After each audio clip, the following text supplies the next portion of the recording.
जी अस्सलाम वालेकुम जी। आज मार्केट 2372 पॉइंट गिरी है और इसके गिरने की वजह ओवर बाइंग, ओवरबॉट जब मार्केट होती है और ख़ास तौर पे अपने पैसे से नहीं, कर्जे के पैसे से होती है, शॉर्ट टर्म लोन के ज़रिए होती है, मार्जिन फाइनेंसिंग लेते हैं लोग।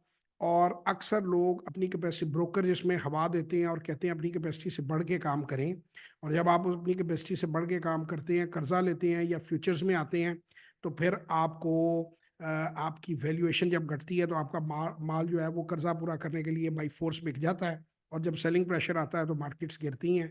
मैंने इस पे ऑलरेडी 2-3 शॉर्ट्स बनाई हैं, यही बात एक्सप्लेन करने के लिए कि अपनी कैपेसिटी से करें, वैल्यू इन्वेस्टमेंट में करें। वैल्यू इन्वेस्टर बने, कंपनी की वैल्यू निकालना सीखें। और जो वैल्यू इन्वेस्टर हैं वो दोबारा पोर्टफोलियो बिल्डिंग करेंगे और इंशाल्लाह वो कमाएंगे भी और डिविडेंड्स भी लेंगे।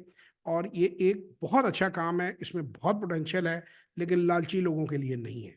और जो ब्रोकों के पीछे चलेंगे उनका यही हाल निकलेगा, स्टॉप लॉस ऑर्डर लगा लगा के उनका बेड़ा गर्क होगा और ब्रोकर ही कमाएंगे और आप फिर गंवाएंगे, क्योंकि आप सब्र तहम्मुल तरीके से काम नहीं करते।